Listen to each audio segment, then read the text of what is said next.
Se dice que en cierta barriada existía un panadero cuyo negocio prosperaba, ya que el producto era bueno y por consiguiente muchos lo compraban. La gente salía y lo compraba como quien va y compra esas bolas o esas michitas calientes. Y la gente le gustaba porque el producto era bueno. El pan era tan sabroso que era muy comentado entre los vecinos. Algunos decían que si estaba sabroso, que si le echas un poquito de mermelada de fresa, que si una rebanada de queso, que mejor se daña y comentarios de ese tipo. Es que el pan era bueno de verdad. Sin embargo, unos años después, al pasar el tiempo y habiendo corrido la fama de este buen pan por todo el vecindario, o mejor dicho, por todos los vecindarios, y aún por las áreas aledañas, el panadero, no conforme con las ganancias, un día pensó en sí mismo, hablándose a sí mismo, se dijo: he prosperado bastante y tengo suficiente clientela, todo este vecindario y aún más, y no vislumbro competencia alguna. Creo que es tiempo de poner mi plan en acción. Si reducimos la cantidad de leche y huevo y aumentamos más agua y levadura, lograré invertir menos y ganar mucho más. Claro está, deberé realizar este proceso muy pero muy lentamente, de manera que nadie se dé cuenta. Y este fue el brillante plan de este panadero. Y en ese espíritu de avaricia, este hombre logró su objetivo un par de meses después, ya que no era el pan original, pero los vecinos ya habituados seguían comprándolo. Años después, el panadero murió y otro hombre, pariente suyo, decidió seguir el negocio. Pero al darse cuenta del bajo valor nutritivo de este producto, determinó restaurar su calidad inmediatamente. ¿Y qué ocurrió? Para sorpresa del nuevo dueño, los clientes rechazaron el pan, quejándose de que no era el mismo que generalmente compraban. Ya para este tiempo, la gente no compraba uno o dos, ya compraban 10, 15 de esos panes. Pero al probarlo, comenzaron a quejarse. ¿Qué hicieron? Ya lo dañaron. Este pan está malo. Óyeme, y tan bueno que era. Tristemente, casi todos, por años, se habían acostumbrado al pan de mala calidad, que cuando se les presentó el verdadero, no lo pudieron aceptar. ¿Sabía usted que espiritualmente hablando, esto mismo se está dando en nuestros días? Jesucristo, el Hijo de Dios, estableció un evangelio puro, el evangelio veraz, el evangelio verdadero. El único, siendo Cristo mismo el personaje principal, aquel que dijo: yo soy el camino, solamente hay un camino, hay un solo camino al Padre, y ese soy yo, refiriéndose a Jesucristo a sí mismo. Pero al pasar los años, este evangelio se ha ido diluyendo y diluyendo, ha sufrido todo tipo de transformaciones por la intervención humana, al punto que ya hoy se habla de, existen varios caminos para llegar al Padre. Hay tantas religiones, hay una diversidad de creencias, pero la gente dice, todas llevan al mismo lugar. Es como cuando vamos hacia la ciudad.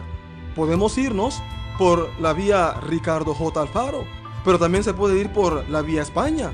Y también se puede ir por la avenida Balboa. Se llega al mismo punto. Bueno, la gente piensa así con respecto a llegar a Dios, con respecto a llegar al cielo. Hay diferentes creencias, hay diferentes religiones, pero todas creen en el mismo Dios. Todas nos llevan al mismo Dios. Y eso es falso, porque Jesucristo estableció hace un tiempo atrás, mucho tiempo atrás, que existía y sigue existiendo un solo camino, y ese es a través de Él. Yo quiero que usted perciba lo importante de esto, aunque no lo vea ahora, pero yo espero que a través de este mensaje logre verlo. Esto es de suma importancia. ¿Por qué razón? Porque, como lo hemos mencionado, el hombre es lo que él cree. El hombre actúa en función de lo que gobierna su mente. Y si lo que gobierna su mente no está en línea con la mente de Dios, entonces tampoco va a vivir como Dios lo espera, como Dios lo desea. Y esto es exactamente así, no solamente para un individuo, pero es igual para una sociedad, es igual para un grupo de personas, es igual para un país. Escúcheme, por favor. Mientras mayor sea la desviación de la mentalidad de una sociedad con respecto a Dios, mayores son las consecuencias de maldad en ella. Mientras más se acerca la mentalidad de la sociedad a la mente de Dios, mientras más cerca está de la mente de Dios, y me refiero a lo que creen, me refiero a aquello que aceptan, mayores serán las consecuencias de bien. Yo sigo insistiendo en esto, lo han escuchado anteriormente y lo seguiré diciendo. La única solución para este país está en el retorno a Dios. La única.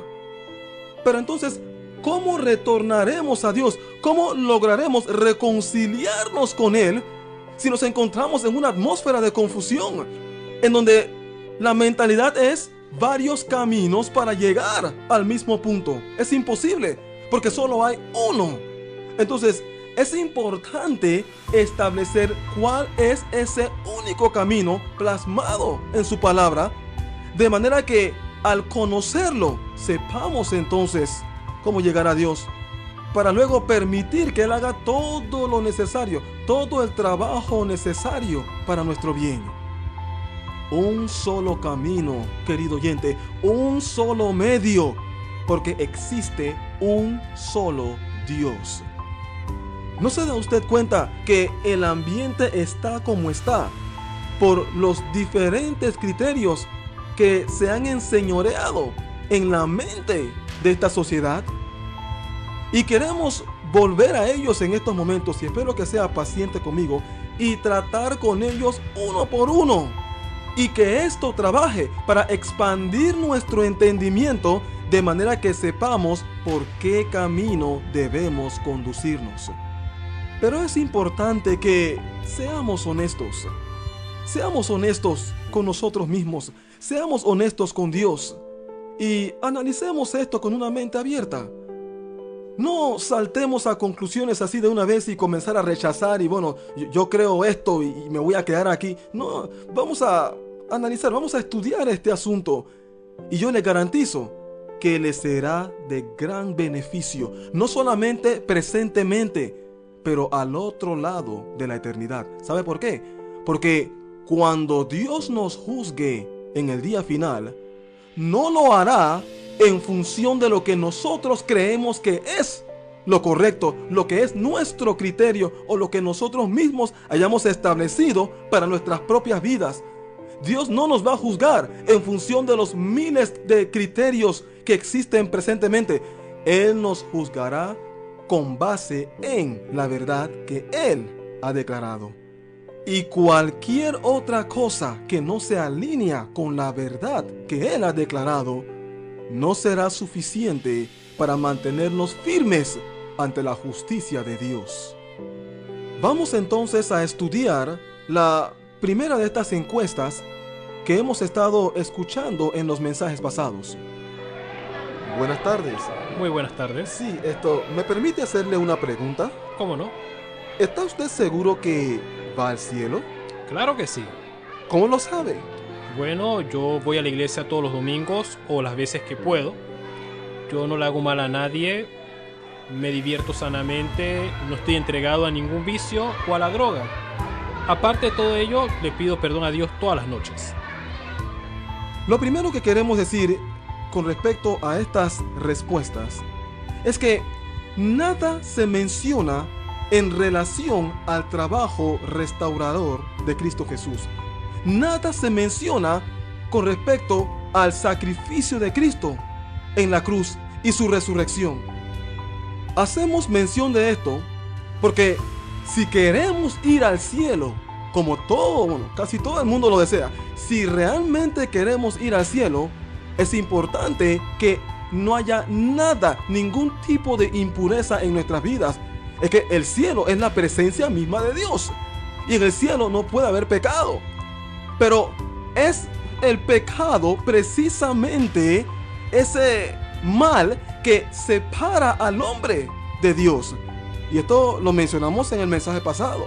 Entonces, si es el pecado la pared de separación entre Dios y el hombre, si es el pecado el abismo entre Dios y el hombre, entonces es el pecado con el que se debe lidiar para poder realizarse la reconciliación entre ambos.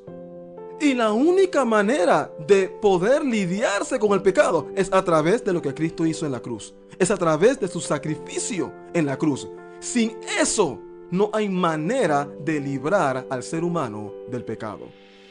Siendo esto así, entonces, si la única manera de lograrse la salvación y por ende, como consecuencia de la salvación, poder ir al cielo, si es solamente a través del trabajo o la obra de Cristo en el Calvario, juntamente con el arrepentimiento del mismo individuo y el perdón otorgado por Dios, pregunto, ¿puede el hecho de ir a la iglesia todos los domingos o cuando se pueda, puede eso en sí darme la salvación que mi alma necesita? ¿Puede la iglesia cambiarme? ¿Puede la iglesia transformarme? ¿Puede la iglesia, amado oyente, limpiarme de mis pecados? Cuando eso solamente le toca al Señor realizar, ¿puede la iglesia perdonarme mis pecados? Ahora, hay algo que quisiéramos recalcar en estos momentos. Jesucristo estableció una iglesia, la cual Él llama su cuerpo. La iglesia de Jesús es su cuerpo. La iglesia de Dios es el cuerpo de Jesús, siendo Cristo la cabeza de ella. Ella está compuesta por aquellos quienes predican, viven y practican lo que Dios ha declarado en su palabra. Estamos hablando de los cristianos, los que viven como Jesús, los que piensan como Jesús, los que actúan como Jesús, los que hablan como Jesús, los que proceden como Cristo Jesús. Por eso, de ahí es que viene la palabra cristianos. Bueno, ellos actúan, o la iglesia actúa como representante de Dios aquí en la tierra para hacer llegar la salvación a todo aquel que lo necesite y lo desee. La iglesia es el medio a través del cual Dios hace llegar la salvación al individuo. Dios le manifiesta la salvación al individuo. Es el medio a través del cual Dios le ministra la palabra al que necesita la salvación. Y una vez salvo, entonces Dios incorpora a ese individuo en el cuerpo de Cristo. En ese estado, una vez siendo hijo legítimo de Dios, siendo cristiano, entonces él va a la iglesia, él se congrega como producto del trabajo de salvación realizado en su vida, lo cual es muy distinto de simplemente ir a la iglesia nada más y llevar a cabo una serie de formatos o ritos.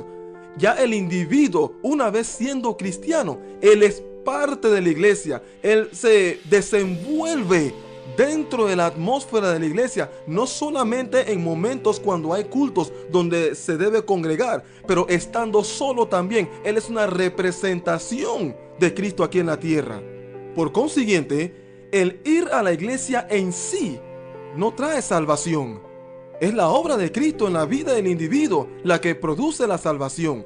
Pero una vez salvo, el individuo voluntariamente se congrega porque él quiere, él lo desea, él desea estar con aquellos quienes viven la misma experiencia, y lo hace en obediencia a Dios y como producto de ese deseo de congregarse para mantenerse firme hasta el fin en el camino de la salvación. Yéndonos hacia otro criterio, la gente también tiende a decir: no le hago mal a nadie, como si este fuese el único requisito o el único mandamiento establecido por Dios para declarar la salvación en la vida del individuo. No le hagas mal a nadie. Bueno, ya, no me meto con nadie, no ofendo a nadie. Pero hay muchas otras cosas que están implicadas en esto de la salvación, y el no hacerle mal a nuestro prójimo no es lo único, es una pequeña parte. Eso nada más es un aspecto del todo de este asunto, y no podemos concentrarnos en un aspecto nada más para considerarnos dentro de todo el paquete. ¿Se imagina usted a un estudiante que se considera como parte del cuadro de honor? ¿Por qué? Porque es estudiante. Sí, yo soy cuadro de honor. ¿Por qué? Porque soy estudiante. Eso no es aceptable. Eso no trabaja así. Sí, uno de los requisitos, sí, tiene que ser un estudiante. Pero hay otros requisitos más que tienen que ver con el índice académico de ese estudiante. Bueno, en la misma manera, no tomemos una pequeñísima parte del todo para definir, bueno, si yo estoy bien, si voy al cielo, porque no le hago mal a nadie. Y saben, la mayoría de las veces la frase está incompleta. No le hago mal a nadie, yo no toco a nadie, yo no ofendo a nadie hasta que me la hagan, porque el que me la hace, me la paga. Yo le digo, el ser humano es así. Añadido a esto, cierto, no le hacen mal a nadie, pero le hacen mal a Jesús. Ignoran a Jesús, no quieren nada que ver con Jesús. Y claro está, le están haciendo mal a Jesús, están ofendiendo a Jesús. Escúchame, la gente dice que si estuvieran vivos en aquel entonces cuando Cristo fue crucificado, ellos nunca harían eso. No, yo nunca apoyaría la crucifixión del Señor. Yo defendería a Cristo. Pero saben, la manera como viven en este presente tiempo muestra claramente que harían exactamente lo mismo. ¿Por qué? Su comportamiento, su manera de tratar a Cristo. No ofenden a nadie, pero cuánto ofenden al Señor, cuánto están pisoteando la sangre de Jesús, aquella misma sangre que fue derramada para limpiarlo de sus pecados. Eso es como quien crucifica a Cristo nuevamente. Es el mismo efecto, espiritualmente hablando. Por consiguiente, ese criterio no es válido ante los ojos de Dios para establecer la salvación en la vida del individuo, ni mucho menos su entrada al cielo. Ahora, siguiendo con los otros criterios, la gente también tiende a decir que se divierte sanamente. Así es, me divierto sanamente y no estoy entregado a ningún vicio ni a la droga. Eso es lo que ellos consideran la diversión sana. No fumar, no tomar, no estar entregado a ningún tipo de droga en particular. Pero se han entregado a las diversiones de este mundo, ya anuentes del efecto que eso produce sobre sus espíritus. ¿Por qué? Porque los mantiene alejados de Dios. Y permíteme decirle, cualquier cosa que aleja al individuo de Dios y lo mantiene alejado es dañino para su alma. Porque precisamente Dios es la sanidad para el espíritu del individuo que se encuentra sin Él. Escuchen lo que nos dice la palabra de Dios en el libro de Santiago capítulo 4 verso 4. Oh almas adúlteras, ¿no sabéis que la amistad del mundo es enemistad contra Dios? Cualquiera pues que quiera ser amigo del mundo, y ahí va incluido las diversiones del mundo, aún aquellas que no involucran lo que la sociedad considera como vicio. Bueno, cualquiera pues que quiera ser amigo del mundo se constituye enemigo de Dios. Ahora, yo estoy seguro, usted no quisiera ser enemigo de Dios. Bueno, desvincúlese de la corriente de este mundo y asegúrese de que su deleite profundo sea su Creador, Dios mismo, sobre todas las cosas. Continuando, hay también quienes tienden a decir, bueno, yo voy al cielo porque le pido perdón a Dios todas las noches. ¿Sabe a qué me suena esto, amado oyente? Se dice de un hombre que fue a la casa de su vecino y se robó una de sus gallinas. Y la trajo a su casa, la cocinó y hizo su buena sopa y se la tomó. En la noche antes de acostarse, se sintió mal de haber realizado tal acción y le pidió perdón a Dios por haberlo hecho. Bueno, se fue a dormir. Al día siguiente, incurrió en lo mismo.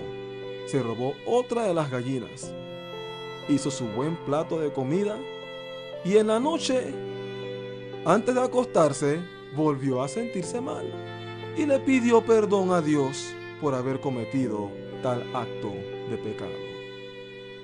Esto siguió por un tiempo, hasta que llegó un momento cuando, antes de acostarse, el hombre le dice a Dios: Señor, perdóname por la gallina que me robé hoy, la que me voy a robar mañana, la que me voy a robar pasado y por todas las demás que me voy a robar. Voy al cielo porque le pido perdón a Dios todas las noches. Esto es exactamente lo mismo que se está dando. Gente pidiéndole perdón a Dios y ya saben que al día siguiente van a incurrir en otro mal, deliberadamente. ¿Y cómo se justifica la gente? Somos pecadores y tenemos que pecar. Esto está en el cuerpo, está metido en el ser del hombre. El hombre tiene la naturaleza carnal, estamos en la carne y tenemos que pecar. No hay nadie que puede dejar el pecado.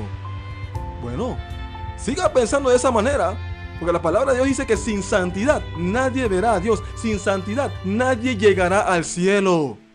La palabra de Dios nos hace saber claramente en el libro de Primera de Juan capítulo 3 verso del 4 en adelante que todo aquel que comete pecado infringe también la ley, pues el pecado es infracción de la ley.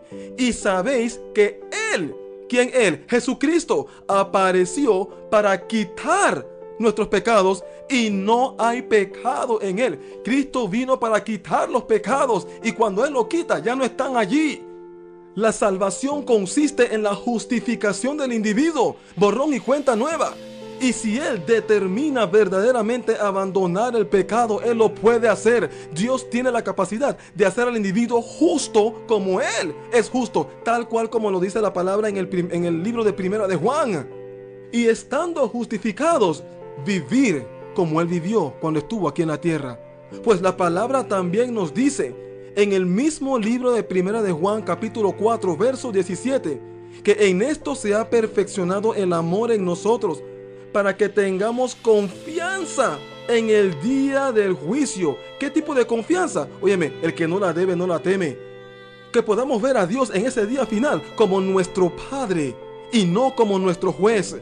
Esa es la confianza.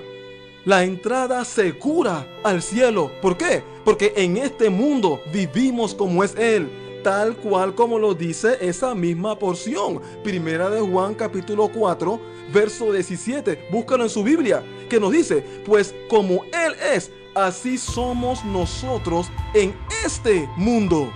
Como Cristo, siendo como Él. Y esa es la única manera en que nosotros vamos a lograr esa entrada a la eternidad para estar con Dios. Ahora, dígame usted, después de haber percibido lo que la palabra de Dios nos dice con respecto a este criterio en particular, ¿puede realmente una persona que le pide perdón a Dios todas las noches ir al cielo? Mire, razone conmigo. ¿Qué tal si Cristo viene en ese momento cuando no le pedimos perdón? ¿Perdido para siempre? ¡Para siempre! Máxime si acostumbra a hacerlo en las noches antes de dormir. ¿Qué tal si cometió ese pecado en el transcurso del día? Y camino a casa, se termina el mundo, viene Cristo, está perdido para siempre. Y eso que estamos hablando diariamente.